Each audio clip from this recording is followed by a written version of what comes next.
ज्ञानतिमिरान्धस्य ज्ञानाञ्जनशलाकया चक्षुरुन्मीलितं येन तस्मै श्रीगुरुवे नमः।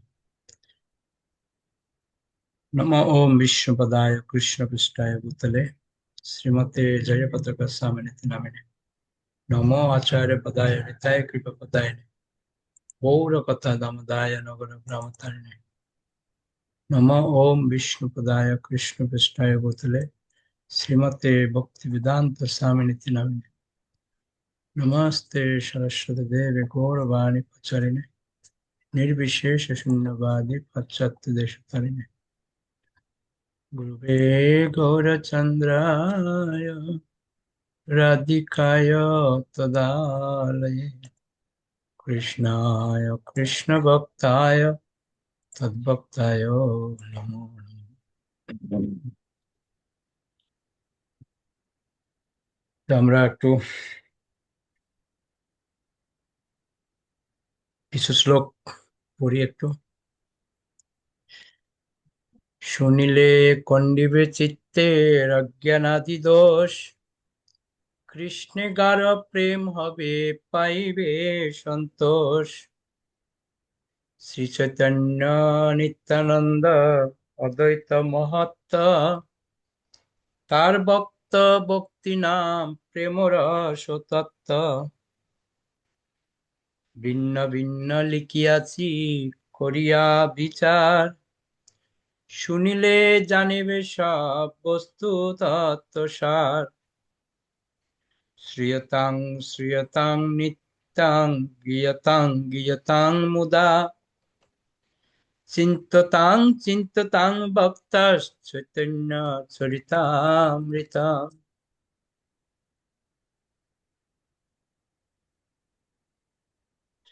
শ্রী চৈতন্য লীলা এই অমৃতের সিন্ধু, ত্রিজগৎ ভাসাইতে পারে যার এক বিন্দু।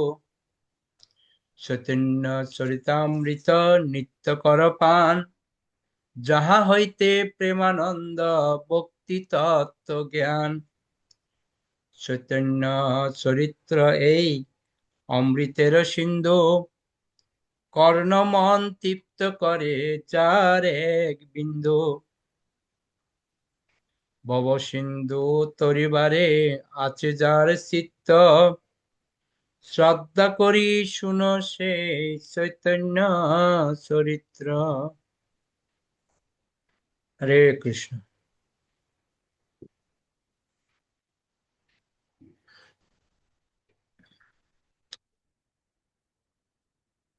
তো সবাই চৈতন্য চরিতামৃত প্রথম পরিচ্ছেদ 53 নম্বর শ্লোক বের করুন।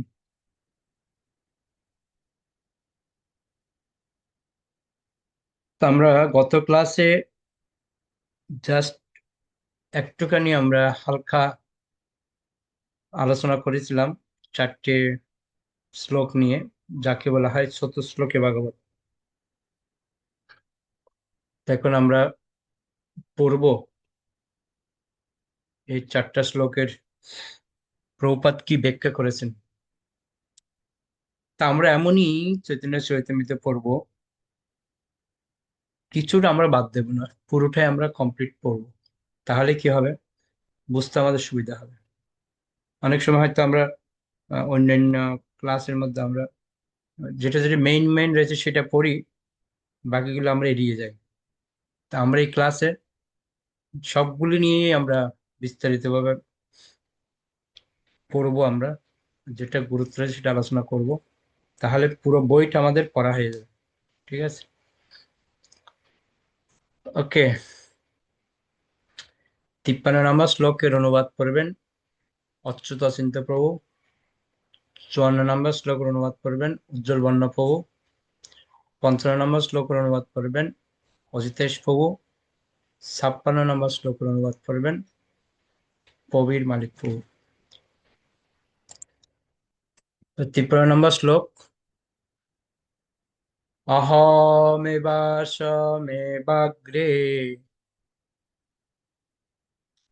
নান্যৎ যৎ সদসৎ পরম, পশ্চাদহং যদে তর্চ যোহ বশিষ্যেত সোহস্ম্যহম। অনুবাদ করুন। হরে কৃষ্ণ বাবু প্রণাম। সৃষ্টির পূর্বেই কেবল আমিই ছিলাম এবং সৎ অসৎ ও অনির্বাচনীয় নির্বিশেষ ব্রহ্ম পর্যন্ত কোনো কিছুরই অস্তিত্ব ছিল না। সৃষ্টির পরে এই সমুদয় স্বরূপেই আমি বিরাজ করি এবং প্রলয়ের পর আমি কেবল অবশিষ্ট থাকবো। প্রণাম। জি। তো বলছে সৃষ্টির পূর্বে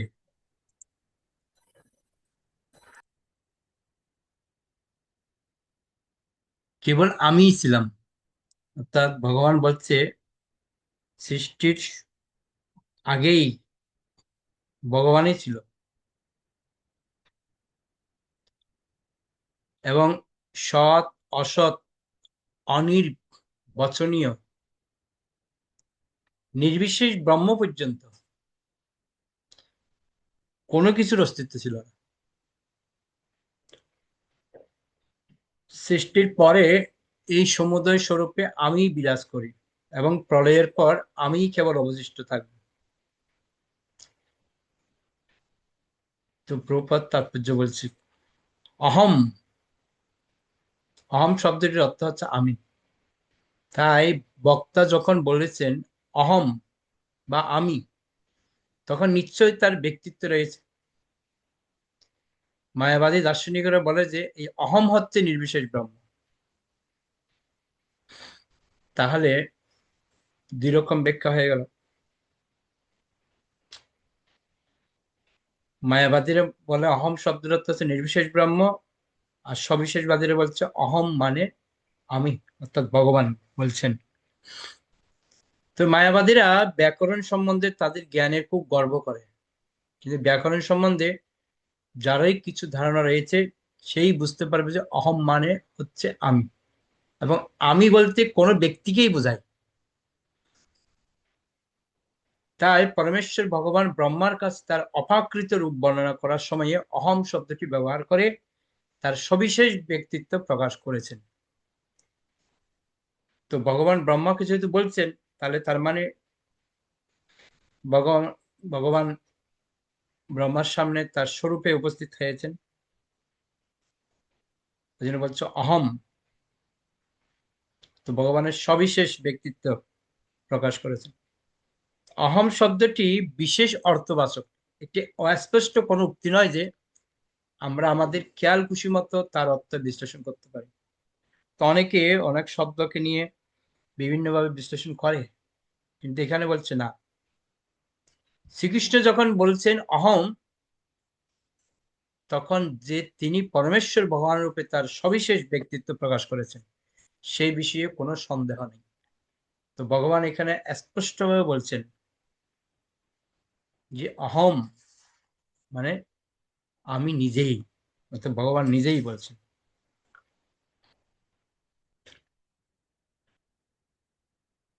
সৃষ্টির পূর্বে এবং প্রলয়ের পর কেবল পরমেশ্বর ভগবান ও তার নিত্য পার্শ্বদেরাই বর্তমান থাকেন, তখন কোনো জড়বস্তুর অস্তিত্ব থাকে না।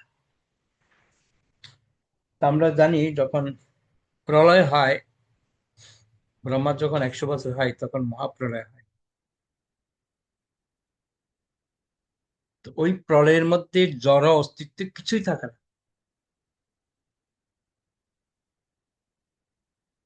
সেই কথা বৈদিক শাস্ত্রে প্রতিপন্ন হয়েছে। বাসুদেব বা ইদমগ্র আশিন্য ব্রহ্মা ন চ শঙ্কর। অর্থাৎ সৃষ্টির পূর্বে কেবল বিষ্ণুই ছিলেন, এমনকি ব্রহ্মা বা শিব ছিলেন না। বুঝতে পারছেন? সৃষ্টির প্রারম্ভে শুধু ভগবান ছিলেন, ব্রহ্মাও ছিল না, শিব ছিল না। শ্রী বিষ্ণু তার ধাম বৈকুণ্ঠে বিরাজ করেন। চিদাকাশে অসংখ্য বৈকুণ্ঠ লোক রয়েছে এবং প্রতিটি বৈকুণ্ঠ লোকেই শ্রী বিষ্ণু তার পার্শ্বদ ও পরিকর সহ বিরাজ করেন।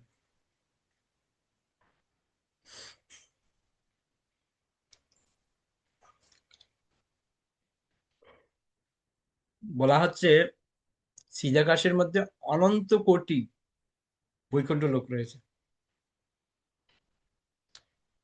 ওখানে ভগবান বিষ্ণু অর্থাৎ নারায়ণ রূপে অবস্থান করছে, লক্ষ্মী দেবী অবস্থান করছে, আবার তার পার্শ্বদগণ ওখানে রয়েছে।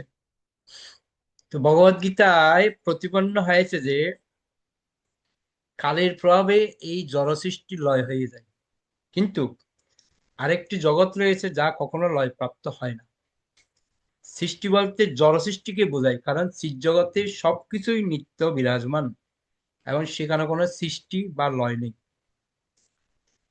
তো এই সৃষ্টি তত্ত্ব বিষয়টা এই জড় জগতেই রয়েছে। চিৎ জগতের মধ্যে কোনো কিছু সৃষ্টিও নেই বা কোনো লয়ও নেই। তো সেজন্য ভগবান বলছেন ব্রহ্মাকে, এই চতুশ্লোকী ভাগবত যাকে বলা হয়, এই 4টা শ্লোকের মাধ্যমে ব্রহ্মাকে জ্ঞান প্রদান করেছেন। তো একটা শ্লোক আমরা আলোচনা করছি এখন। তো ভগবান ব্রহ্মা কি বলছেন?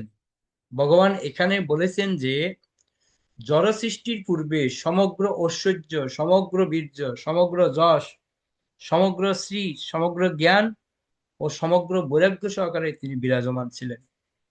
যখন কোনো রাজার কথা চিন্তা করা হয় তখন স্বাভাবিকভাবেই রাজার সচিব, মন্ত্রী, সেনাপতি, রাজপ্রাসাদ প্রভৃতির কথাও মনে আসে। খুব সুন্দর উদাহরণ, নোট করতে পারেন এটা। বলছে যখন রাজার কথা আমরা চিন্তা করি, তো রাজার সাথে সবকিছু জড়িয়ে আছে, সচিব, মন্ত্রী, সেনাপতি, রাজপ্রাসাদ সবগুলো জড়িয়ে আছে রাজার সাথে। কোন রাজার যদি এই রকম ঐশ্বর্য থাকতে পারে, তাহলে পরমেশ্বর ভগবান ঐশ্বর্য যে কি বিশাল হতে পারে তা সহজে অনুমেয়। তাই ভগবান যখন বলেন অহম, তখন বুঝতে হবে যে তিনি তার সমগ্র ঐশ্বর্য ও শক্তি সহ পূর্ণরূপে বিরাজমান। এই 6টা পয়েন্ট আমাদের সবসময় মনে রাখা উচিত। ভগবানের যে স্বর ঐশ্বর্য, এই স্বর ঐশ্বর্য বিশেষ করে ঐশ্বর্য, বীর্য, যশ, শ্রী, জ্ঞান, বৈরাগ্য, এই 6টা ঐশ্বর্য পূর্ণরূপে ভগবানের মধ্যে বিরাজমান। হয়তো কোনো মানুষের হয়তো সামান্য অংশ হয়তো আহ, তার সৌন্দর্য থাকতে পারে বা ঐশ্বর্য থাকতে পারে, জ্ঞান থাকতে পারে, কিন্তু পূর্ণরূপে কখনো থাকে না। একমাত্র পূর্ণরূপে ভগবানের কাছেই সম্ভব। ঠিক আছে? ঠিক যেরকম ঐশ্বর্য, আমরা যদি মনে করি ঐশ্বর্যের বিষয় নিয়ে, ভগবানের যে ঐশ্বর্য ছিল, দ্বারকার মধ্যে ভগবানের যে এক একটা প্রাসাদ ছিল, ওই প্রাসাদে আলো কিসের থেকে আসতো? যে মণি থাকতো ওখানে, এই মণির আলোতেই ভগবানের প্রত্যেকটা ঘর আলোকিত হতো। তো এখন একটা মণি যদি কারো কাছে থাকে, সে বিশ্বের মধ্যে শ্রেষ্ঠ দুনিয়া হয়ে যাবে। তো সেজন্য ভগবানের যে 16,108 জন পাটরানী ছিলেন, তাদের ঘরে 10 জন করে ছেলে এবং 1 জন করে মেয়ে, 11 জন ছিল। কত বিশাল পরিবার ভাবুন, প্রত্যেকের জন্য এক একটা করে প্রাসাদ। তাহলে আমাদের সামান্য একটু চিন্তা করতে পারি ভগবানের ঐশ্বর্যটা কিরকম ছিল। এরকম ঐশ্বর্য কারো আছে এখন? হয়তো অংশ একটুখানি থাকতে পারে। তো এটাই বলছি, ভগবান হচ্ছে পূর্ণরূপে তার সমস্ত সরৈশ্বর্য বিরাজমান। ইয়াত শব্দটির দ্বারা ব্রহ্ম বা ভগবানের নির্বিশেষ রশ্মি ছটাকে বোঝানো হয়েছে। ব্রহ্ম সংহিতায় 5ম অধ্যায় 40 নম্বর শ্লোকে বলা হয়েছে, তদ্ব্রহ্ম নিষ্কলম অনন্ত শেষ ধাম। ব্রহ্মজ্যোতি অন্তহীন ভাবে বিচ্ছুরিত হয়। সূর্য যেমন একটি বিশেষ স্থান অবস্থান করলেও তার রশ্মি বহুদূর পর্যন্ত প্রসারিত হয়, তেমনি পরম তত্ত্ব হচ্ছেন পরমেশ্বর ভগবান এবং তার শক্তি বা রশ্মিছটা ব্রহ্ম অন্তহীন ভাবে বিচ্ছুরিত হয়। ব্রহ্ম থেকে জড়জগতের প্রকাশ হয়, ঠিক যেমন সূর্য রশ্মি থেকে মেঘের প্রকাশ হয়। তো খুব সুন্দর উদাহরণ এটা আমরা পয়েন্ট আউট করতে পারি। বলছে সূর্য হয়তো বিশেষ স্থানে অবস্থান করলেও তার রশ্মিছটা অনেক দূর পর্যন্ত প্রসারিত হয়। যেমন সূর্য রয়েছে তার সূর্যলোকের মধ্যে, ওখান থেকে যে রশ্মিছটা আমাদের এখানে আসছে পৃথিবীর মধ্যে, আমরা কিছুক্ষণ যখন দাঁড়াই রোদের মধ্যে, শরীরটা কিরকম হয়? গরম হয়ে যায় শরীর। তাহলে ভগবান তার শক্তি সমস্ত জীবের মধ্যে অবস্থান করছে কি রূপে? না পরমাত্মা রূপে। তাহলে পুরো শক্তি আমাদের মধ্যে রয়েছে ভগবানের। তো বলছে সূর্য রশ্মি থেকে মেঘের প্রকাশ হয়। যে মেঘ কিভাবে আমরা পাই? সূর্য রশ্মির মাধ্যমে প্রকাশ হয়। মেঘ থেকে বৃষ্টি হয়, বৃষ্টি থেকে গাছপালা জন্মায়, এবং গাছপালা থেকে ফলমূল শাকসবজি উৎপন্ন হয়, যা আহার করে অন্য সমস্ত প্রাণীরা জীবন ধারণ করে। তেমনই পরমেশ্বর ভগবানের দেহ নির্গত রশ্মিছটা অনন্ত কোটি ব্রহ্মাণ্ডের সৃষ্টির কারণ। তো ভগবানের অঙ্গজ্যোতি হচ্ছে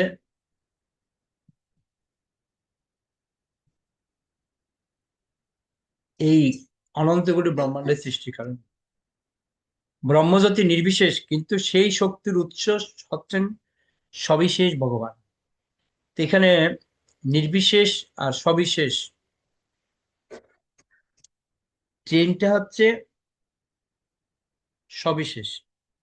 আর ট্রেনের আলোটা যখন দূরে যাচ্ছে, দূরের লোকেরা তখন ট্রেন দেখতে পাচ্ছে না, আলোটাই দেখতে পাচ্ছে। তো তাদের কাছে মনে হয় যে ট্রেন নেই, ট্রেনটার কোনো অস্তিত্ব নেই, আলোটার অস্তিত্ব আছে। কিন্তু প্রশ্ন হলো, আলোটা তাহলে কোথা থেকে আসছে? ও ট্রেন থেকেই তো আসছে। তো ঠিক সেরকম ভগবানের শরীর থেকেই ব্রহ্মজ্যোতিটা আসছে। তো ভগবান তো রয়েছে স্বয়ং, কিন্তু আমরা যদি দেখতে হয়, ট্রেন দেখতে হলে তাহলে ট্রেনের সামনে আসতে হবে, বগিতে উঠতে হবে, তাহলে আমরা দেখতে পাবো যে ট্রেনের অস্তিত্ব কিরকম। তো ঠিক সেরকম ভগবান তার সবিশেষ রূপ যখন আমরা প্রার্থনা করব, তখনই আমরা বুঝতে পারবো যে ভগবান কখনো নির্বিশেষ নয়। যেহেতু নির্বিশেষবাদীরা ব্রহ্মের উৎস সম্বন্ধে অবগত নয়, তাই তারা ভ্রমবশত মনে করে যে নির্বিশেষ ব্রহ্মে হচ্ছেন চরম বা পরম লক্ষ্য। কিন্তু উপনিষদে বলা হয়েছে যে নির্বিশেষ রশ্মি ছটার আবরণ ভেদ করে পরমেশ্বর ভগবানের রূপ দর্শন করতে হয়। কেউ যদি সূর্য কিরণের উৎস সম্বন্ধে জানতে চায়, তাহলে তাকে সূর্য কিরণের স্তর অতিক্রম করে সূর্যমণ্ডলে প্রবেশ করতে হবে, এবং তারপর সেখানকার অধিষ্ঠাত্রী দেবতা সূর্যদেবকে দর্শন করতে হবে। পরম তত্ত্ব হচ্ছেন পরম পুরুষ ভগবান, এবং শ্রীমদ্ ভাগবতে সেই তত্ত্বই বিশ্লেষণ করা হয়েছে। বলছে আপনি সূর্য কিরণটা কোত্থেকে আসছে ওরা যদি দেখতে চান, তাহলে সূর্যমণ্ডলে যেতে হবে। ওখানে গেলে তার বিস্তারিত আপনি দেখতে পাবেন। সৎ মানে কার্য, অসৎ মানে কারণ, এবং পরম শব্দটির অর্থ হচ্ছে পরম তত্ত্ব, যিনি হচ্ছেন কার্য ও কারণের অতীত।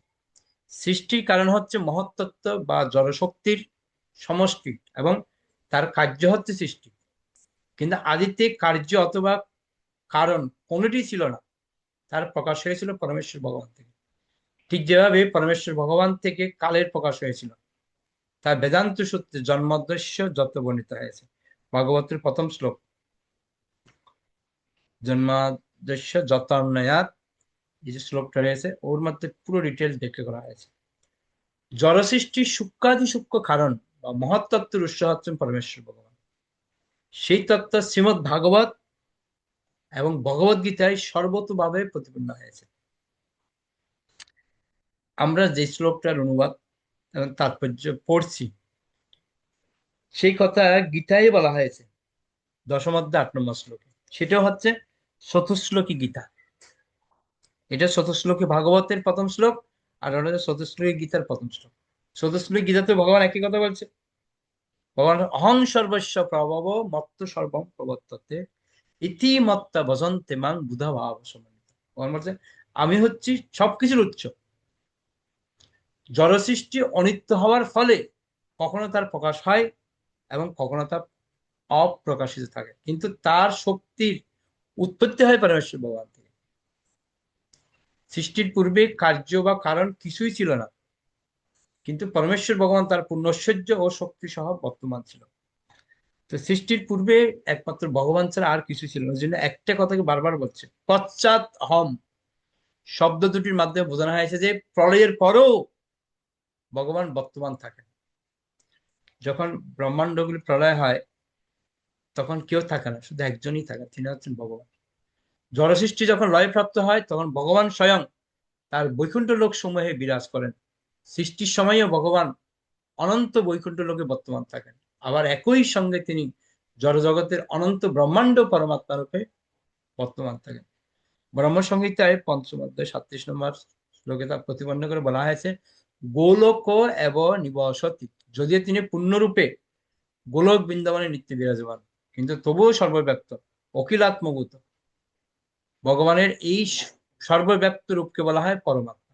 ভগবানের বিভিন্ন রূপ রয়েছে, কখনো পরমাত্মা রূপে জীবের হৃদয়ে অবস্থান করছেন, আবার পূর্ণরূপে তিনি গোলক বৃন্দাবনে অবস্থান করছেন। ভগবদ গীতার 7ম অধ্যায় 6 নম্বর শ্লোকে বলা হয়েছে অহং কৃষ্ণস্য জগত প্রভ। জড়সৃষ্টি হচ্ছে পরমেশ্বর ভগবানের শক্তির একটি প্রকাশ। তার মধ্যে কি কি রয়েছে? জড় উপাদানগুলি কি কি? ভূমি, জল, অগ্নি, বায়ু, আকাশ, মন, বুদ্ধি ও অহংকার হচ্ছে ভগবানের নিকৃষ্ট শক্তি, এবং জীব হচ্ছে তার উৎকৃষ্ট শক্তি। যেহেতু ভগবানের শক্তি, ভগবান তো অভিন্ন, তাই প্রকৃতপক্ষে সবকিছুর থেকে শ্রীকৃষ্ণের নির্বিশেষ প্রকাশ।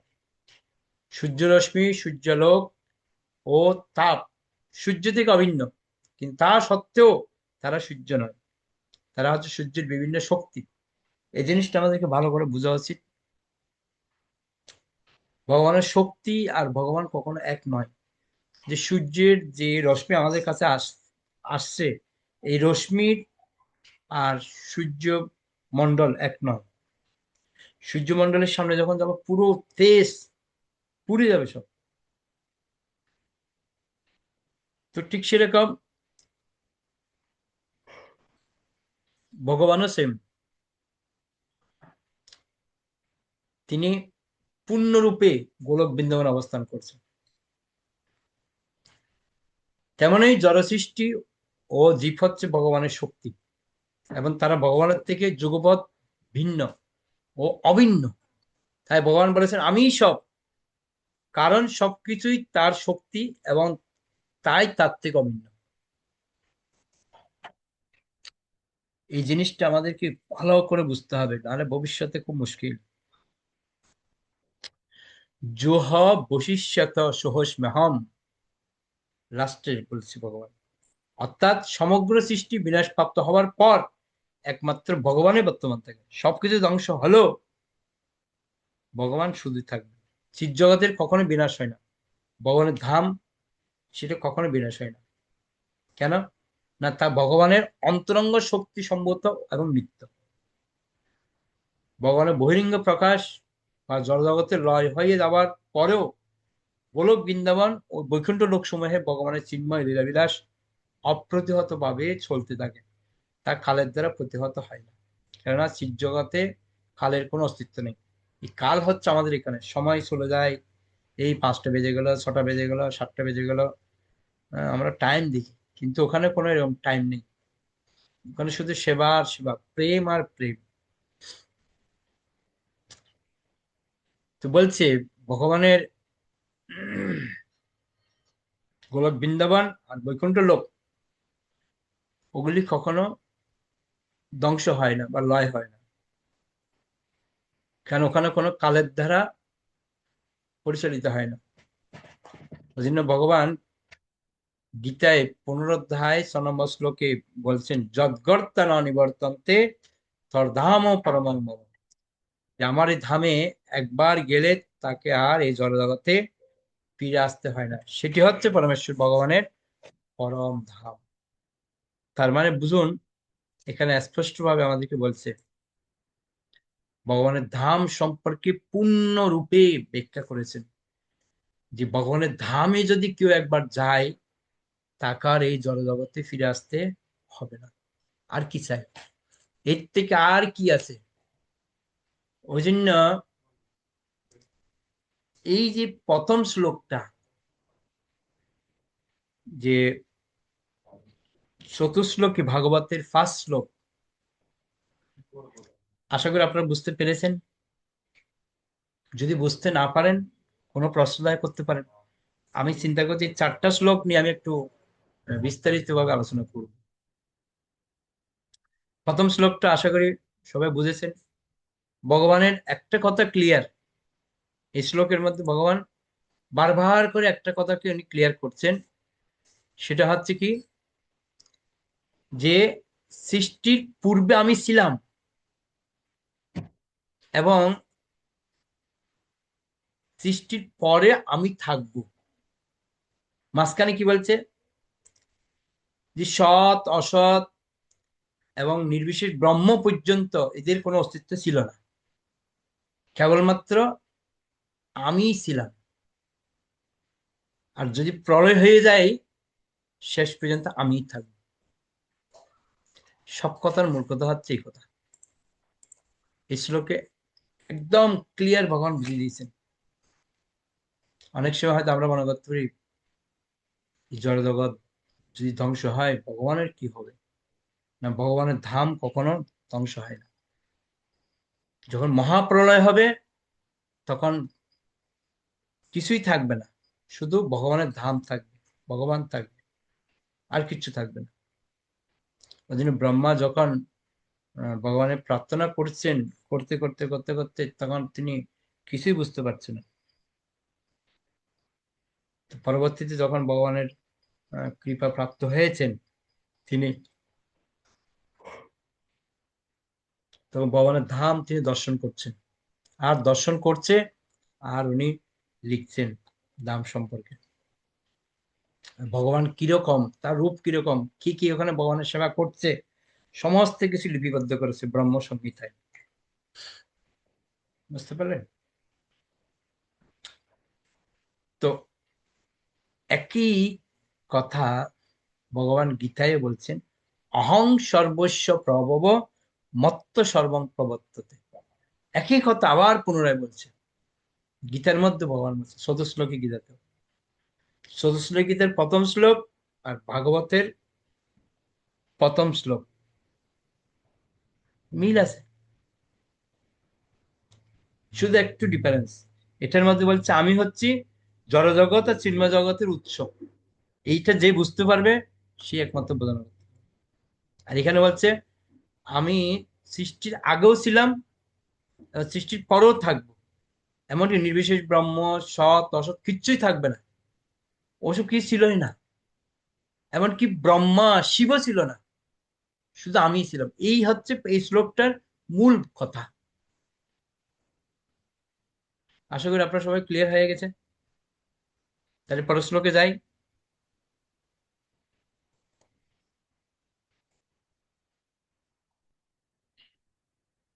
54 নম্বর শ্লোক। ঋতে হর্তং যৎ প্রতীয়েত ন প্রতীয়েত চাত্মনি তদ্বিদ্যাদাত্মনো মায়াং যথা বাসো যথাতমা। হরে অনুবাদ। কৃষ্ণ প্রণাম। আমি ব্যতীত যা কিছু সত্য বলে প্রতীয়মান হয় তা হচ্ছে আমার মায়া শক্তি। কেননা আমি ব্যতীত কোনো কিছুরই অস্তিত্ব থাকতে পারে না। এটি ঠিক অন্ধকারে প্রকৃত আলোকের প্রতিফলনের মতো। কেননা আলোকেও ছায়াও আলোক আলোকে ছায়াও নেই, প্রতিফলনও নেই। হরে কৃষ্ণ। খুব সুন্দর। তো ভগবান ক্লিয়ার করে দিচ্ছেন আমাদেরকে। ভগবান বলছে আমি ব্যতীত যা কিছু সত্য বলে প্রতীয়মান হয় তা হচ্ছে আমার মায়া শক্তি। তার মানে ভগবানই হচ্ছে একমাত্র শক্তি, বাকি সব হচ্ছে মিথ্যা, ওগুলি সব কি মায়া। কেননা আমি ব্যতীত কোনো কিছুর অস্তিত্ব থাকতে পারে না। ভগবান ক্লিয়ার করে দিচ্ছেন ভগবান ব্যতীত কোনো কিছুর অস্তিত্ব থাকতে পারে না। খুব সুন্দর উদাহরণ দিয়েছে। এটি ঠিক অন্ধকারের প্রকৃত আলোকের প্রতিফলনের মতো। যখন আলো যখন পড়ে তখন কোনো ছায়াও থাকে না, প্রতিফলন থাকে না। প্রপাত খুব সুন্দর তাৎপর্যের মধ্যে ব্যাখ্যা করছে, আমরা একটু শুনি। পূর্বের শ্লোকটিতে পরম তত্ত্ব এবং তার প্রকৃতি সম্বন্ধে বিশ্লেষণ করা হয়েছে। পরম সত্যকে যথাযথভাবে জানতে হলে আপেক্ষিক সত্যকে জানতে হবে। আপেক্ষিক সত্য কি? যাকে মায়া বা জড়া প্রকৃতি বলা হয়। আপনি শুধু চিৎ জগৎটা জানবেন, ভালোটা জানবেন, খারাপটা জানবেন না, সেটা কি করে হয়? খারাপটা যখন জানবেন তখন ভালোটার গুণ উঠবে। অন্ধকার যদি আমরা বুঝতে না পারি, আলো কি করে বুঝবো? ওই জন্য বলছে আপেক্ষিক সত্যটা আমাদের জানতে হবে। যাকে বলা হয় মায়া বা জড়া প্রকৃতি বলা হয়, তার বিশ্লেষণ এখানে করা হয়েছে। মায়ার কোনো স্বতন্ত্র অস্তিত্ব নেই। যারা অল্পবুদ্ধি সম্পন্ন তারাই মায়ার আশ্চর্যজনক কার্যকলাপের দ্বারা মোহিত হয়।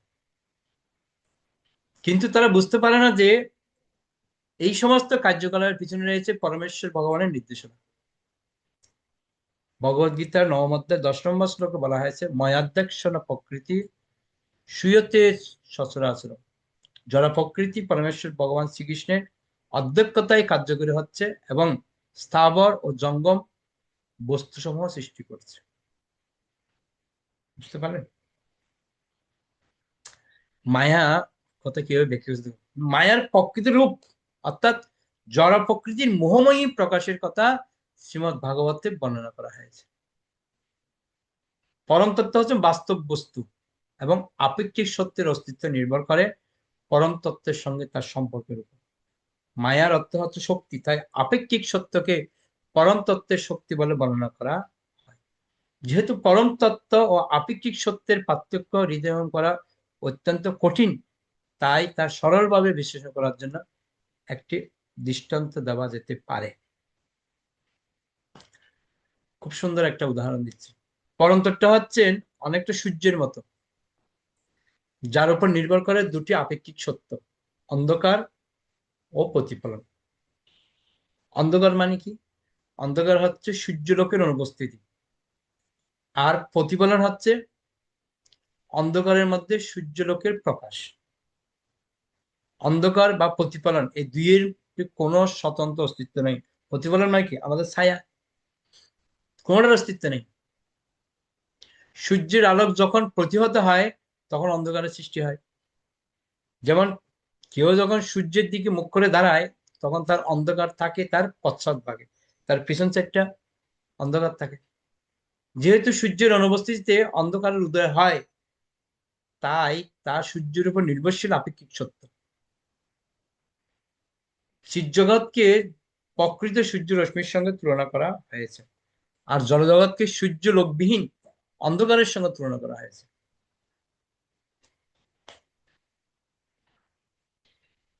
খুব সুন্দর উদাহরণ। জড়জগৎকে যে খুব সুন্দর বলে মনে হয় তার কারণ হচ্ছে তার সূর্যলোকের মতো উজ্জ্বল পরম তত্ত্বের বিকৃত প্রতিফলন, যা আমরা গীতার যখন পঞ্চদশ অধ্যায়ে পড়েছিলাম, যে অশ্বত বৃক্ষের যে ছায়া জলের মধ্যে পড়ছে, ঠিক সেম কথাই বলছে এখানে। চিৎ জগতের বিকৃত প্রতিফলন হচ্ছে এই জড়জগৎ। বুঝতে পারলেন? এখানে যা কিছু দেখা যায় তা বাস্তব বস্তু রয়েছে পরমে।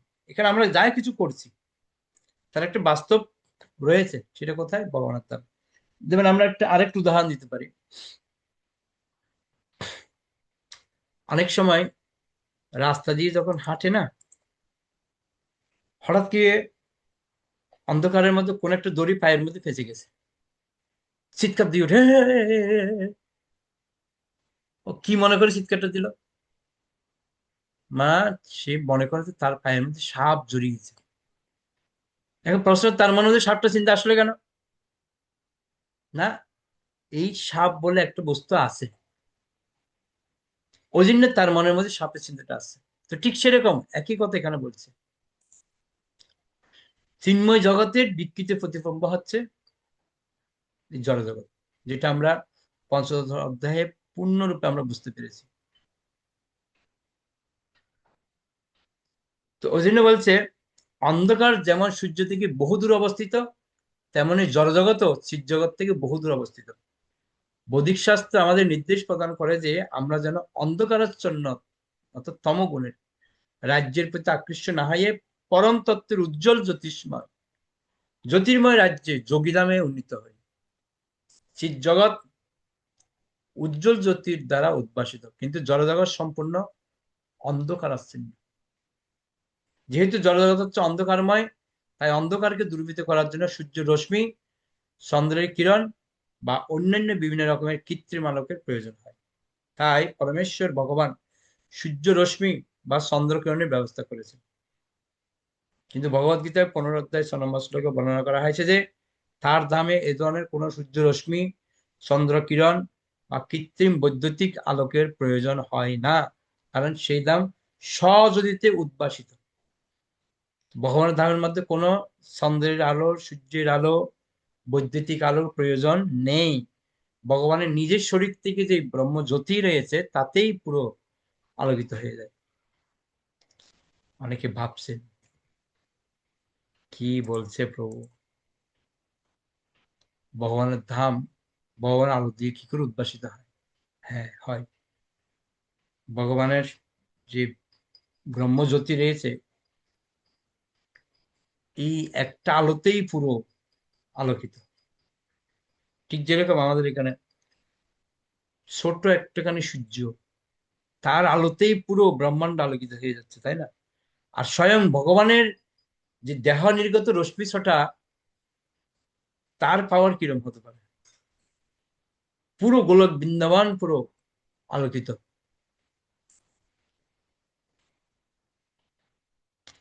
যা আপেক্ষিক, অনিত্য এবং পরম তত্ত্ব থেকে বহুদূর অবস্থায় থাকে বলা হয় মায়া বা অজ্ঞান।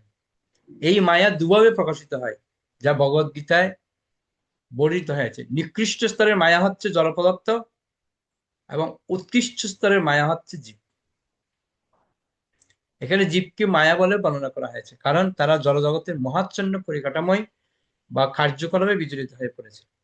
প্রকৃতপক্ষে জীব মায়া নয়, কেন তারা পরমেশ্বর ভগবানের উৎকৃষ্ট শক্তির অংশ, এবং তারা যদি না চায় তাহলে তাদের মায়াচ্ছন্ন হতে হয় না। চিন্ময় রাজ্যে জীবের কার্যকলাপ মায়াচ্ছন্ন নয়, তা হচ্ছে মুক্ত আত্মাদের প্রকৃত নিত্য কার্যকলাপ। খুব সুন্দর উদাহরণ দিয়েছে ভগবান। মায়া, মায়ার যে দুটো স্তর রয়েছে,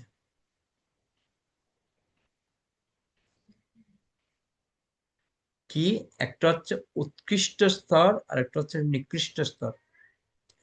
উৎকৃষ্ট স্তরের মায়া হচ্ছে জীব, আর নিকৃষ্ট স্তরের মায়া হচ্ছে জড় পদার্থ। ভালো করে পয়েন্ট আউট করুন, এগুলো খুব সুন্দর পয়েন্ট।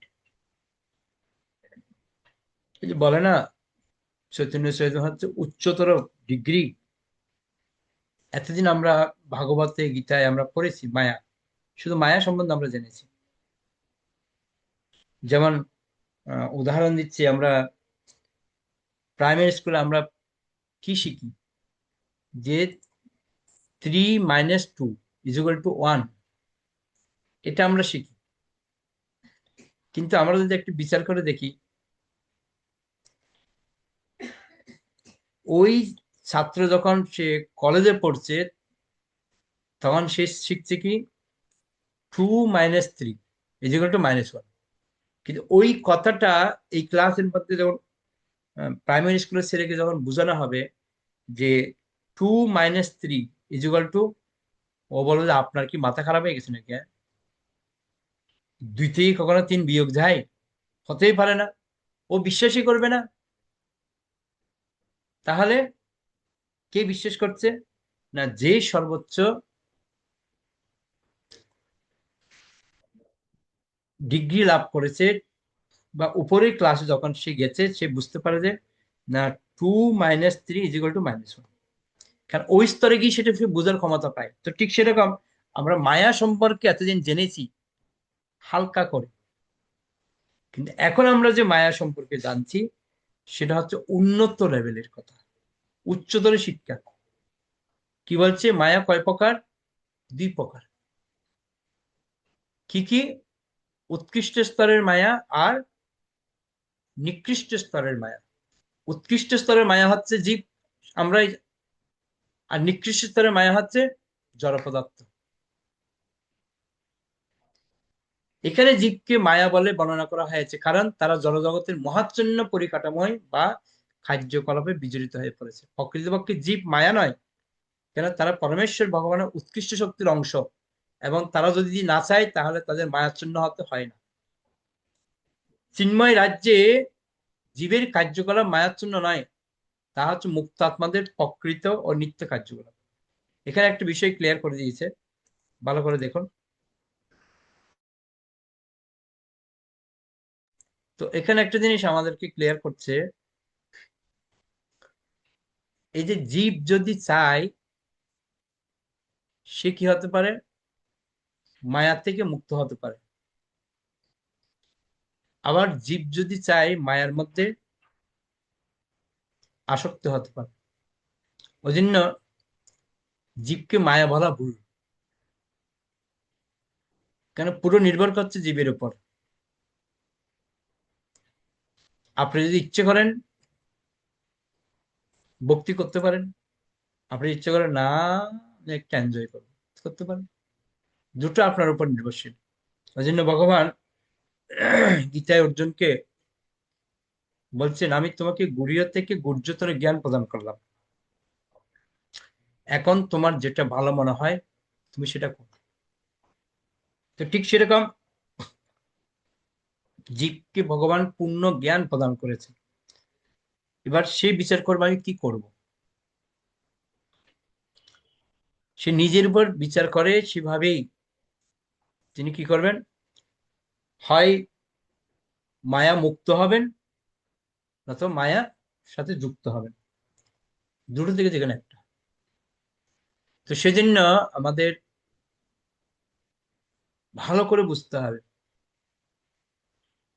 এই শ্লোকের মধ্যে আমরা স্পষ্টভাবে আমরা বুঝতে পারলাম, ভগবান বুঝাচ্ছেন আমি ব্যতীত যাহা কিছু রয়েছে সব হচ্ছে আমার মায়া শক্তি। আরেকটা কথা আমরা যেটা পড়ি, মায়া, গীতায় ব্যাখ্যা করছে মায়া শব্দের অর্থ কি? যা কিছুই না, যার কোনো অস্তিত্ব নেই, তাকে বলা হয় মায়া। এই সেম কথা আবার এখানে শ্লোকের মধ্যে ব্যাখ্যা করেছে। মায়া শক্তি মানে কি? আমি ব্যতীত কোনো কিছুর অস্তিত্ব থাকতে পারে না, ভগবান ছাড়া কোনো অস্তিত্বই থাকতে পারে না, ওটা হচ্ছে মায়া।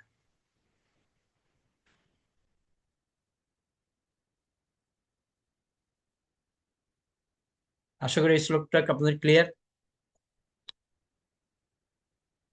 যে ব্রহ্মাকে ভগবান চতুশ্লোকে ভগবত বুঝাচ্ছেন। ব্রহ্মা শ্রবণ করছেন, আর ভগবান এই দুটো শ্লোকের মাধ্যম নিয়ে পূর্ণরূপে বুঝাচ্ছেন যে মায়া তার শক্তি কিরকম। আমরা কি বুঝলাম? আমরা এই জিনিসটাই বুঝলাম, মায়া তার কোনো অস্তিত্ব নেই, যাকে বলা হয়, মায়া শব্দের অর্থ বলা হয় যা কিছুই না, যার কোনো অস্তিত্বই নেই। তাই হচ্ছে মায়া। ঠিক যেরকম একটা উদাহরণ দিতে পারি, আমরা যেরকম, আমাদের যেরকম উম, মতিভ্রম হয়, কিরকম মোহাচ্ছন্ন হই আমরা। মরুভূমির মধ্যে আমরা জল দেখছি, সবাই বলছে দেখো জল, কিন্তু আপনি যত যাচ্ছেন সামনের দিকে তত দূরে চলে যাচ্ছে, মনে হয় জল আরো সামনে গেলে পাবো, আরো সামনে গেলে, যাচ্ছেন তো যাচ্ছেন, যাচ্ছেন তো যাচ্ছেন, কিন্তু জল পাচ্ছেন না। এটাই হচ্ছে মায়া। যা কিছুই নেই অথচ মনে হচ্ছে আছে, কিছুই নেই মনে হচ্ছে না, এই আছে, এই বুঝে আছে। এটাই হচ্ছে মায়া। তো সেজন্য ভগবান আমাদেরকে বুঝাচ্ছেন যে মায়া যে উৎকৃষ্ট শক্তি ভগবানের, সেটা হচ্ছে জীব। অর্থাৎ উৎকৃষ্ট যে ভগবান বলছে না, যে উৎকৃষ্ট স্তর, উৎকৃষ্ট স্তর হচ্ছে, অর্থাৎ উৎকৃষ্ট স্তরের মায়া হচ্ছে জীব, আর নিকৃষ্ট স্তরের মায়া হচ্ছে জড় পদার্থ। তো এখানে কিন্তু একটা জিনিস রয়েছে, সেটা ভালো করে বুঝতে হবে, যে উৎকৃষ্ট স্তরের যে মায়া অর্থাৎ জীব, তাকে কিন্তু সরাসরি বলা যাবে না যে তিনি মায়াবদ্ধ বা মায়া মুক্ত, বলা যাবে না সরাসরি। সেটা নির্ভর করবে তার উপরে। সে যদি চায় আমি মায়া থেকে মুক্ত হব, মুক্ত হয়ে যেতে পারবে। আবার সে যদি চায় আমি মায়ার দ্বারা আচ্ছন্ন হব, তাহলে আচ্ছন্ন হয়ে যাবে। পিশাচি পাইলে যারে মতিচ্ছন্ন হয়, সে মাথা ঠিক থাকে না। এ হচ্ছে মায়া। এমন একটি বিষয়কে নিয়ে যে চিন্তাধারা করছে যেটা প্রয়োজনই নেই। সেই মরুভূমির মধ্যে জল খুঁজছে, জল জল, ওই জল, ওই জল, ওই জল, এই জল, জল জল জল। কিন্তু যে জল জল করছে কিন্তু আদৌ জলই নেই ওখানে। কিন্তু সে ভাবছে না সামনে গেলে মানে জল পাবো, সামনে গেলে মানে জল পাবো, কিন্তু জলের কোনো অস্তিত্ব নেই। আমাদেরও সেম। আমাদের মধ্যে মায়া জিনিসটা কি? আমাদের মায়া জিনিসটা কি? যে আমাদের মধ্যে মায়া হচ্ছে এটাই, আমরা এমন কিছু জিনিস নিয়ে ভাবছি যেটা নয়। কি? আমরা হয়তো সুখের সন্ধান করছি, কিন্তু সুখ তো নেই। এটা হচ্ছে মায়া। আমরা ভাবছি যাকে নিয়ে, তার কোনো অস্তিত্ব নেই। এটাই হচ্ছে মায়া। আর যাকে নিয়ে ভাবছি তার সাথে যদি কৃষ্ণকে জড়িয়ে দিই, যদি কৃষ্ণ থাকে, তারা মায়া থাকবে না, স্বয়ং কৃষ্ণ থাকবে। ওদের বলা হচ্ছে কৃষ্ণ হয় সূর্য সম, মায়া হয় অন্ধকার। যাহা কৃষ্ণ তাহা নাহি মায়ার অধিকার। যে কৃষ্ণ যেখানে থাকবে এখানে মায়ার বংশ আসতে পারবে না। এটাই এই শ্লোকটার মধ্যে স্পষ্টভাবে ভগবান ব্যাখ্যা করছেন, যে কৃষ্ণ যদি থাকে মায়ার কোনো অপশন নেই এখানে। যে আমরা হয়তো অনেক সময় স্বপ্ন দেখছি, যে আমরা পড়িয়েছিলাম একবার সাতত্ব ক্লাসে, যে স্বপ্নের মধ্যে দেখছে ওকে বাঘ তাড়া করছে, বাঘ তাড়া করছে, তারা ও দৌড়ছে দৌড়ছে দৌড়ছে দৌড়ছে, হঠাৎ করে ঘুম ভেঙে দেখছে, সরি, যখন দৌড়ছে দৌড়ছে বাঘ তাকে ঝাপটি ধরেছে, আর ও চিৎকার দিয়ে উঠছে। হঠাৎ ঘুম ভেঙে দেখছে ও খাট থেকে নিচে পড়ে গেছে। কি হলো ব্যাপারটা? তখন দেখছে আমি আসি তো, না আমি তো আসি। ও ভয়ে নিচে পড়ে গেছে। তখন সে বাঘ, যখন চোখ খুলে দেখছে আমি কোথায়, না দেখছে দূর, আমি তো কাটিয়েই ছিলাম, চুপ করে গেলাম ইচ্ছে করে। যেটা স্বপ্নে দেখেছিল যে ওটা হচ্ছে মায়া। আরেকবার একটা মায়ার একটা গল্প দেখিয়েছিলাম আপনাদেরকে ভিডিও। একবার একটা লোক, সে পরীক্ষার ইন্টারভিউ দিতে যাচ্ছে। তো যাচ্ছে যাচ্ছে যাচ্ছে যাচ্ছে, তো হঠাৎ তার গাড়িটা খারাপ হয়ে গেছে। আর গাড়ি খারাপ হয়ে গেছে, কি করবে? গাড়িটা ফেলে এবার অটো করে যাচ্ছে। তো অটো করে উঠেছে, কতটুকু যাবে, পুরো জ্যামে পড়ে গেছে। কি হবে? অটো থেকে নেমে আবার হেঁটে হেঁটে যাচ্ছে, দৌড়তে দৌড়তে দৌড়তে যাচ্ছে। আর তার শরীর থেকে ঘাম ঝরছে, জল মানে গেমে টেমে সান্ডার হয়ে গেছে। আর যেতে যেতে যেতে দেখছে পরীক্ষা অর্ধেক শুরু হয়ে গেছে। কি করবে? চিন্তায় চিন্তায় চিন্তায় চিন্তায় তার মাথা খুব টেনশন হয়ে গেছে। কি হবে কি হবে কি হবে? হঠাৎ করে ঘুম ভেঙে গেছে ওর। ঘুমের থেকে উঠে, আরে শরীরে হাত দিয়ে দেখছে, আরে আমি তো ঘেমে গেছি সত্যি সত্যি। কি ব্যাপার? না, ও স্বপ্নের মধ্যে এমন টেনশনের মধ্যে ছিল, ওটাই হচ্ছে মায়া। যে ঘুম ভেঙে গেছে, আবার সে তার রাজ্যের মধ্যে ফিরে চলে আসছে। আরে আমি তো ঠিকই আছি। তাহলে আমি তো টেনশনে গাড়ি খারাপ হয়ে গেছে, এই হয়ে গেছে সেই হচ্ছে, কত চিন্তায় ছিল। এই হচ্ছে প্রভাব মায়া। তা আমরাও সেরকম। একটা গান আছে না, সুখেরও লাগিয়া এ ঘর বাঁধিনো, অনলে পুড়িয়া গেল। এই হচ্ছে ব্যাপার, যে আমরা সবাই সুখের সন্ধান করছি, সুখের সন্ধানে সুখের সন্ধান। কিন্তু আদৌ যে এখানে সুখের সন্ধানের উৎস নেই এখানে। এটা হচ্ছে জড় জগৎ, এখানে সুখ কোথা থেকে পাবো? এই বিষয়টা এখানে আমাদেরকে ক্লিয়ার করছেন এই শ্লোকের মধ্যে। ওই জন্য বলছে ভগবান, আমার রাজ্যে আসো। কোথায়?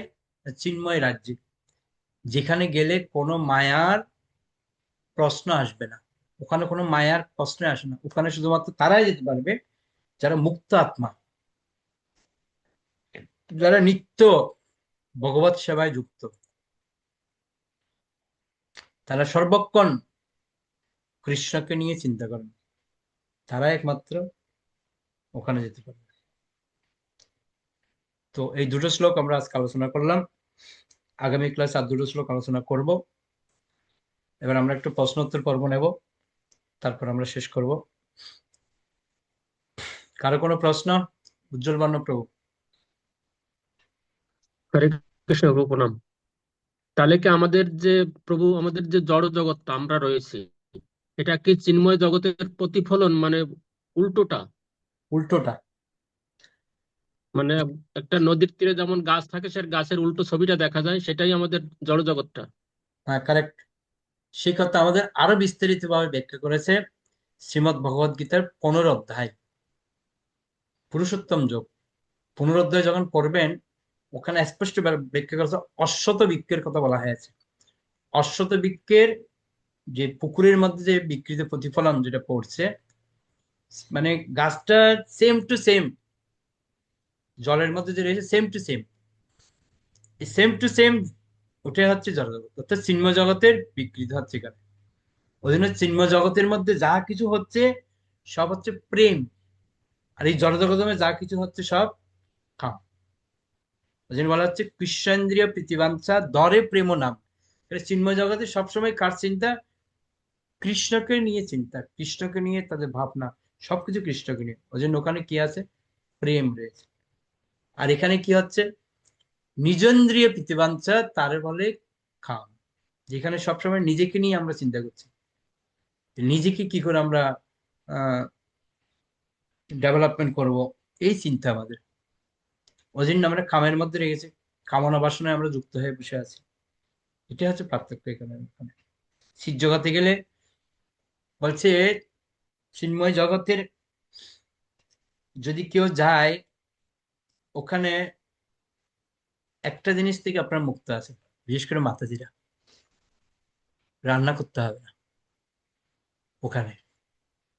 ওখানে রান্না করার কোনো অপশনই নেই।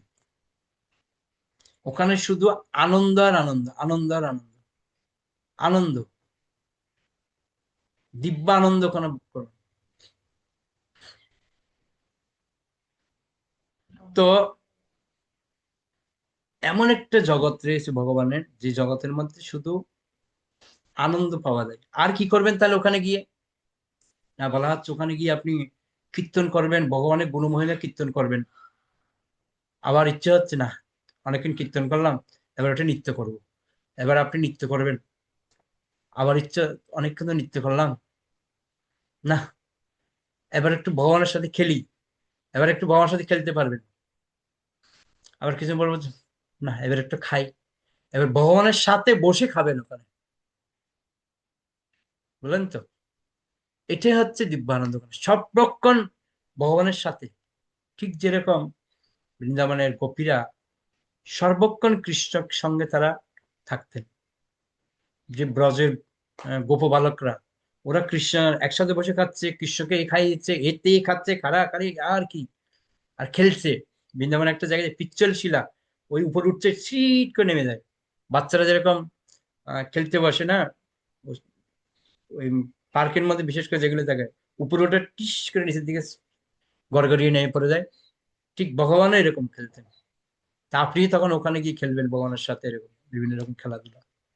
আর খাবার তো ওখানে বাস বললেই হয়ে গেল। কল্পবৃক্ষ রয়েছে, শুধু কল্পনা করবেন যে আমার এটা খেতে হবে, বাস খাবার চলে আসবে। চিন্তা করলে, চিন্তামণি ধাম, চিন্তা করবেন, চলে আসবে। কিন্তু সাবধান, ওখানে পোলাও বিরিয়ানি আসবে না, এটা মাথা থেকে ফেলে দেবেন, ঠিক আছে? ওগুলি বাদে, ওখানে শুধু প্রেম রস পাবেন ওখানে, ভগবানের দিব্য আনন্দ, ওটাই হচ্ছে খাবার। ঠিক যেরকম পরীক্ষিত মহারাজকে যখন শুকদেব গোস্বামী বলছিল, বলছি 24 ঘন্টা পালিয়ে গেল, তুমি কিছু খাবে না? মানে খাবে না মানে কি খাবো? এই যে অমৃত খাচ্ছি, এতেই তো আমার পেট ভরে যাচ্ছে, আমার খাবার কি দরকার আছে? 7 দিন 7 রাত না ঘুম না কিছু, কন্টিনিউ শুধু ভাগবতের অমৃত গ্রহণ করেছে। বুঝতে পারলেন? এই হচ্ছে ভগবানের ধাম। ওকে, অনেক ধন্যবাদ। অজিতেশ প্রভু। হরে কৃষ্ণ প্রভু, প্রণাম। বলছি এখানে জীব বলছে, জীব কি পুরো জীব জগৎ না শুধু মানুষকে বোঝাচ্ছে? প্রকৃতপক্ষে জীব মায়া নয়, তাই এই যে জীব কথাটার অর্থটা কি শুধু মানুষ না শুধু জীব জগৎকে বোঝাচ্ছে? এখানে বলা হচ্ছে, কেননা এই জীব হচ্ছে ভগবানের উৎকৃষ্ট শক্তির অংশ। জীব মায়া হতেও পারেও না হতে পারে। কেন? না, জীব যদি চায় যে আমি মায়া মুক্ত হব, মায়া মুক্ত হয়ে যাবে। তাহলে তাকে আপনি মায়া বলতে পারবেন না তো। আপনি যদি মনে করেন যে আমি মুক্ত হব, আমি মায়ার মধ্যে থাকবো না, তাহলে কি হবে?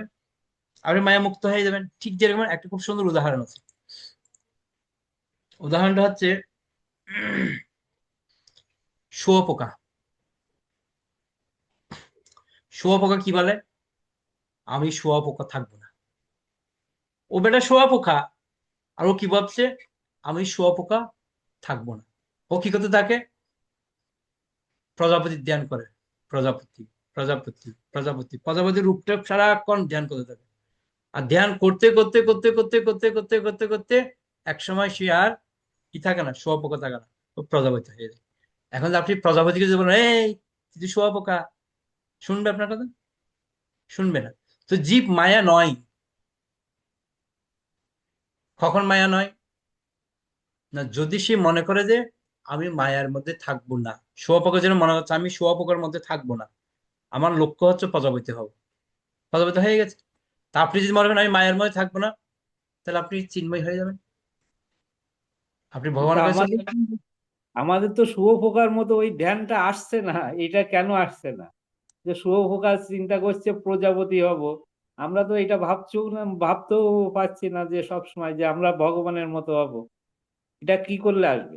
ওই ওই একটাই কথা, ভগবান যেটা বললেন এতক্ষণ ধরে, যা কিছু নয় তার পিছনে ছুটছি বলে সমস্যা।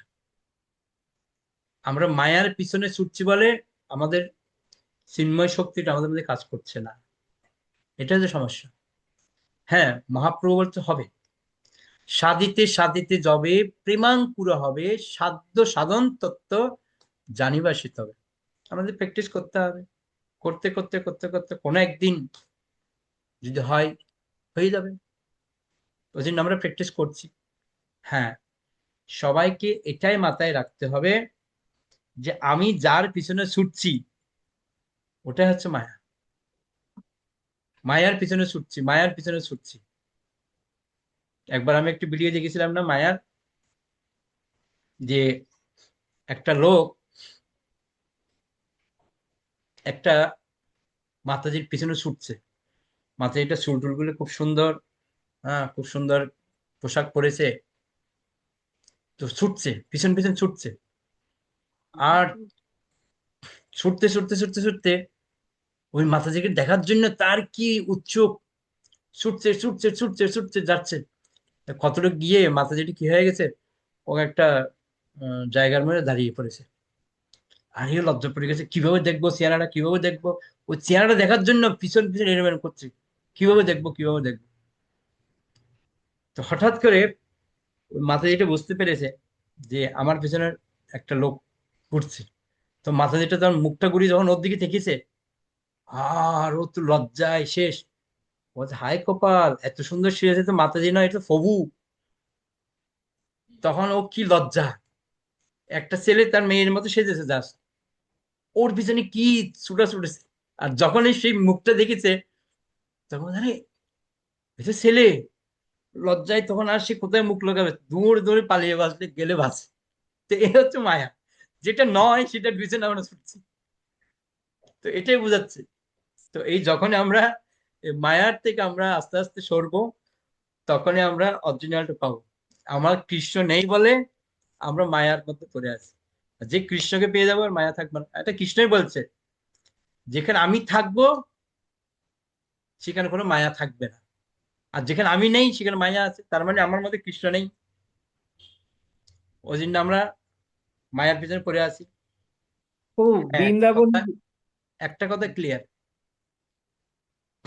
কৃষ্ণ যদি আপনার সম্মুখ থাকে, যদি কৃষ্ণের প্রতি যদি পূর্ণ বিশ্বাস আর প্রেম যদি আমার না থাকে, তাহলে আপনি কৃষ্ণকে লাভ করতে পারবেন না।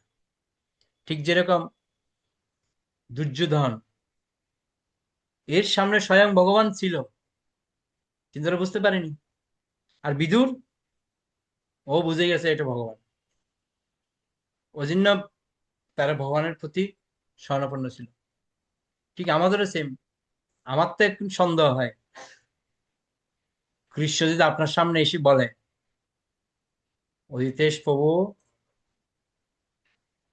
চলুন, আপনাকে আমি এক্ষুনি ভগবত ধাম নিয়ে যাব, আপনি বলেন যে প্রভু এখনই যেতে হবে, একটু পরে গেলে হয় না? কেন, কথাটা কেন আসবে বলুন, কেন বলবেন আপনি কথাটা? আমাদের মায়ের টান রয়েছে। না, ওটা বলবেন না তো, মেয়েটা তো এখনো বিয়ে দিইনি, মেয়েটার বিয়েটা দিলে তারপরে নয় যাবো, একটা দায়িত্ব তো আমার আছে তাই না? দেখুন, মায়াটা কেউ আটকে গেল আমাদের। ভগবান স্বয়ং যদি এসে যদি বলে, তখন আমরা যাবো কিনা সন্দেহ আছে। কেন? ওই পিছনে যে মায়া আটকে আছে, প্রত্যেকেরই সেম। না, আমাদের ভগবানের প্রতি তো আকর্ষণটাই সেইভাবে হচ্ছে না, যে আকর্ষণ বৃন্দাবনে গোপীদের হয়েছিল যে তারা সবকিছু ছেড়ে যেতে পারছে। আর আমাদের কিছু, বা রূপ গোস্বামী, সনাতন গোস্বামী, আমাদের তো কিছুই হচ্ছে না। আমরা তো মানে কোনোভাবেই কিছু হচ্ছে না, এরকম একটা ব্যাপার। ওই হচ্ছে না, এই কারণেই হচ্ছে না। কোন কারণে হচ্ছে না? যে মায়া আছে বলে হচ্ছে না। ওই জন্য ভগবান কি বলছে, তুমি যদি কৃষ্ণের প্রতি আসক্ত হও, তাহলে তোমার জড়জগতের প্রতি অনাসক্তি আসবে। তাহলে জড়জগৎ ভালো লাগবে না তো কিছু। আর যদি জড়জগতের প্রতি আসক্ত হয়, কৃষ্ণের প্রতি অনাসক্ত, কৃষ্ণকে ডাকবো ঠিকই কিন্তু প্রেম হবে না। আর ওদের কি ছিল, গোপীদের কৃষ্ণের প্রতি আসক্তি ছিল, ওই জন্য ওই জড়জগতের তাদের কোনো আসক্তি ছিল না পরিবারের প্রতি। রাত 12টা বাজে যখন কৃষ্ণ বাঁশির আওয়াজ দিয়েছে, সুদূর, আপনি চিন্তা করেন শীতের দিন, প্রভু আমাকে 12টা বাজে ডাকছে মন্দিরে, প্রভু কালকে সকালে আসলে হয় না? ঠিক আছে, এ হচ্ছে আমাদের ভাবনা। আপনাকে যদি রাত 12টা 1টার সময় যদি বলা হয়, ওই যে প্রভু একটু আসবেন, মন্দিরটা একটু জাত দিতে হবে, আসবেন? প্রভু একটুখানি খাওয়ার জন্য আমাকে আসতে হবে, কাউকে দিয়ে করলে হবে না? আমি যদি সকালে আসি, যদি সেটা শীতের রাত হয়, ভাবটা কিরকম হয় বলুন তো? ঠিক সেরকম ওদের কাছে শীতের রাত কি, গভীর রাত, না লাইট আছে, না আলো আছে, না কিছু আছে, অন্ধকারের মধ্যে ছুটছে। কোথায়? গভীর জঙ্গলের মধ্যে। আমরা হলে চিন্তা করবো পায়ের নিচে সাপ টাপ পড়বে না তো, আবার একটা টর্চ লাইট নিয়ে যায় দেখি। এই হচ্ছে আমাদের ভাবনা। ওদের ভাবনার আমাদের ভাবনার মধ্যে পার্থক্য আছে, কেন আমরা মায়ার মধ্যে আছি। এই দুটো কথা বলেছে এখানে। একটা হচ্ছে মায়ার দুটো স্তরের কথা বলেছে, একটা হচ্ছে জড় পদার্থ, ঠিক আছে? এই জড় পদার্থটা আমাদের সাথে জড়িয়ে আছে বলেই আমরা বিভিন্ন রকম চিন্তা করছি। আমরা বুঝতে পারলেন? সব হবে যতক্ষণ না পর্যন্ত ও কৃষ্ণের প্রতি আমরা পূর্ণরূপে আসক্ত না হচ্ছি, এতক্ষণ পর্যন্ত এগুলোই চলবে, টেনে টুনে চলবে এগুলো আমাদের। মানে ভক্তি আমরা করছি, কিন্তু টেনে টুনে ভক্তি করছি। আমাদের ভক্তি হচ্ছে না তা না, হচ্ছে, কিন্তু টেনে টুনে হচ্ছে। সনাতন গোস্বামীদের মতো হবে না, ওরকম বৈরাগ্য আমাদের আসেনি। আমাদের এখনো অনেক চিন্তাধারা আছে। এত সুন্দর বাড়িটা বানালাম, একটু ভোগ না করলে হয়? তো অনেক প্ল্যান আমাদের থাকে না, ওই জন্য হবে না। তো সেজন্য আমি তো বললাম, কৃষ্ণ স্বয়ং আসলো, আমাদের সন্দেহ থেকে যাবে, যাবো কিনা সন্দেহ আছে। ঠিক আছে, ওকে। হরে কৃষ্ণ ঠাকুর, ওকে। সুমিত্রা মাতাজি। হরে কৃষ্ণ, প্রণাম প্রভু। প্রভু, জড় ও চিন্ময় স্তরে ভগবানের রূপ, এটা একটু বুঝিয়ে দিন না প্রভু, কিরকম হয় জড় স্তরে, কিরকম? আগের সপ্তাহে ছিল পড়াটা, কি কার্যকারণ, এটা বুঝলাম না ঠিক। মানে জড় স্তরে এবং চিন্ময় স্তরে ভগবানের রূপ কত নম্বর কিরকম? শ্লোক? আগের সপ্তাহে হয়েছিল এটা, কার্যকারণ লিখেছি না কি লিখেছি বুঝতে হরে পারছি কৃষ্ণ না। প্রভু, একটা প্রশ্ন ছিল যে 4টে প্রশ্ন করেছিলেন। ব্রহ্মার 4টে প্রশ্নের মধ্যে প্রথম প্রশ্নটা ছিল এটা, যে জড় ও চিন্ময় উভয় স্তরে ভগবানের রূপ কিরকম। রূপ কিরকম, ও আচ্ছা, এর উত্তরটা কি হবে? সেটা তো আপনাদের কাজ ছিল, আপনাদেরকে পড়ে আসতে বলছিলাম, করেননি? না প্রভু। ওটা তো আমি বলে দিয়েছিলাম, ভাগবতে বলেছিলাম না?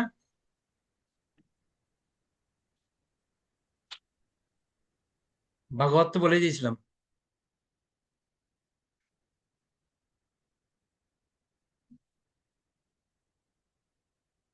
ভাগবতে আপনাদের বলেছিলাম না, ভাগবত দ্বিতীয় স্কন্ধ নবম অধ্যায় 31 থেকে 36 পর্যন্ত 6টা শ্লোক পড়বেন, ওর মধ্যে বিস্তারিত সব দেয়া আছে। ঠিক আছে, পরের সপ্তাহে করে আসবো, ঠিক আছে। ওটা পড়বেন, পড়লে ওর মধ্যে সব পেয়ে যাবেন। এটা আমার ব্যাখ্যা করতে গেলে আর 1 ঘন্টা লাগবে। ঠিক আছে, দ্বিতীয় স্কন্ধ নবম অধ্যায় 31 থেকে 36, এই 6টা প্রশ্ন রয়েছে এর মধ্যে। তার মধ্যে আমি তো এখন 14 শ্লোকে কথা বলছি, ওই প্রথম দুটো শ্লোকের মধ্যে বিস্তারিত আছে, তাহলে পেয়ে যাবেন। ওকে, শক্তি রাধিকা মাতাজি। হরে কৃষ্ণ প্রভু, প্রণাম। প্রভু, এখানে লেখা আছে যে এতে মানে আমাদের চিন্ময় জগতে কোনো কালের কোনো অস্তিত্ব নেই, এটা বলা হয়েছে। প্রভু, কাল মানে তো সময়। তো যে হুম। এইমাত্র যে আপনি বললেন যে সকালবেলা রাতের বেলা গোপীদের ডাকছে, বাঁশি বাজিয়ে, সকালবেলা গোপাদের সঙ্গে খেলাধুলো করে, মা যশোদা করে, তো ওখানে কোনো সময়ের কোনো অস্তিত্ব নেই মানেটা কি? ওখানে সকাল 3টে 34 গুরু কৃষ্ণ ঘুম থেকে ওঠে, আমাদের বলে তার আগে উঠে মঙ্গল আরতি এটা করার জন্য। হচ্ছে ব্রহ্ম বৃন্দাবনে, এটা কৃষ্ণ যখন ব্রহ্ম বৃন্দাবনে ছিলেন তখন। কিন্তু ভগবানের ধাম যেখানে, চিন্ময় ধামের মধ্যে, ওখানে তো এসব নেই, ওখানে কোনো কাল নেই, সময় নেই ওখানে। এখানে যেহেতু সবাই ছিল, ওই জন্য এই জগতের সাথে মিলিয়ে ভগবান লীলাটা করেছেন। ওখানে তো কোনো, এখানে তো সূর্যের আলো ছিল, সূর্যের আলোর মধ্যে যেত ভগবান, চন্দ্রের আলোর মধ্যে রাসলীলা হচ্ছিল, শারদীয় রাস বলে না, চন্দ্রের আলোর হুম মধ্যে ছিল। হুম কিন্তু ভগবানের ধামে হুম তো হুম চন্দ্র নেই, সূর্য নেই, ওখানে এসবের কোনো আলোর প্রয়োজন নেই ওখানে, ওখানে ভগবানের স্বয়ং। ওই জন্য ওখানে একটা পুরো হ্যাঁ, আলাদা, ওখানে কোনো কাল নেই, ওখানে সকাল দুপুর বিকাল রাত এরকম নেই ওখানে, ওখানে তো রাধেই নেই, ওখানে শুধু আনন্দ আর আনন্দ, আনন্দ আর আনন্দ, ওখানে দিব্য আনন্দ ওখানে, এখানের মতো না। আর হ্যাঁ, আরেকটা প্রভু, আমাদের মায়া মানে যার নেই, যেটা নেই সেটা। এখানে আবার বলা হচ্ছে কি মায়ার স্তরের কথা, একটা হলো নিকৃষ্ট আর একটা হলো উৎকৃষ্ট। তো মায়া যেটা নেই মানে হলো যেটা আমরা ভাবছি ওটা আছে কিন্তু আসলে নেই, কিন্তু তার আবার স্তর বলে দিচ্ছে উৎকৃষ্ট নিকৃষ্ট। এটা উৎকৃষ্ট স্তর আর নিকৃষ্ট স্তরের মধ্যে, দুটোর মধ্যে ব্যাখ্যা করছে। উৎকৃষ্ট স্তর বলা হচ্ছে মায়া, আমাদের জীবকে বলা হচ্ছে, আর আচ্ছা। নিকৃষ্ট স্তর হচ্ছে জড় পদার্থকে বলা হচ্ছে। এই দুটো জিনিস কিন্তু আলাদা। এটা ভগবান এই কারণে বুঝিয়ে দিচ্ছেন আমাদেরকে, যে যদিও বা মায়ার কথা আমরা বলছি, যে আমি একটা উদাহরণ দিলাম না, যে মরুভূমির মধ্যে যে ওখানে জল। জলের সন্ধান, কিন্তু জল নেই, আমার মনে করছে জল আছে। যদি আমি আমি হুম যদি পূর্ণরূপে যদি বিশ্বাস করে নিই যে ওখানে জল নেই, হুম তাহলে আমি আর ওই মায়ার মধ্যে নেই, হুম কারণ আমার চিন্মায়ের মধ্যে চলে আসছে আমি। এটাই ভগবান কিন্তু ক্লিয়ার করে দিয়েছেন এই লাইনটার মধ্যে। প্রকৃতপক্ষে জীব মায়া নয় কিন্তু। কেন, কখন মায়া নয়? না, কেননা তারা পরমেশ্বর ভগবানের উৎকৃষ্ট শক্তির অংশ। এই যে ভগবানের উৎকৃষ্ট শক্তির যে অংশ রয়েছে, এবং তারা যদি না চায় তাহলে তাদের মায়াশূন্য হতে হয় না। আপনি যদি না চান আমি মরুভূমির জল নেই, তো জল নেই, ওখানে জল নেই, এটা ক্লিয়ার হয়ে গেল আপনার। তার মানে আপনি মায়ের হুম মধ্যে নেই। আর আপনি যদি বলেন না, আমি তো জল দেখছি চোখে, আমি জল দেখতে পাচ্ছি, নেই কি করে হয়? জল আছে, আমি দেখবো ওখানে জল। তা আপনি যাবেন যাবেন যাবেন যাবেন, দেখবেন জল নেই। তারপরে যদি আমার জল আছে বুঝবেন, এটাই হচ্ছে মায়া। আর আপনি যদি ধরে নেন যে না না, ওখানে কোনো মায়া, ওখানে কোনো জলেই নেই, তাহলে আপনি মায়ের মধ্যে নেই। এটা তো আগেই ক্লিয়ার, মায়া মানে যা কিছুই না। আপনি যদি মনে না ওখানে আছে, তাহলে মায়া। যদি বলেন নাই, তাহলে নেই। ক্লিয়ার? হুম। ঠিক আছে প্রভু, থ্যাংক ইউ প্রভু। ওকে, আর কারো কোনো প্রশ্ন, নাহলে আমরা এখানে শেষ করবো। ওকে, পঞ্চা কল্পতরুভ্যশ্চ কৃপা সিন্ধুভ্যেব চ পতিতানাং পাবনেভ্যো বৈষ্ণবেভ্যো নমঃ। অনন্ত বৈষ্ণব বৃন্দা কি যায়, নিতায় গৌর প্রেমানন্দে।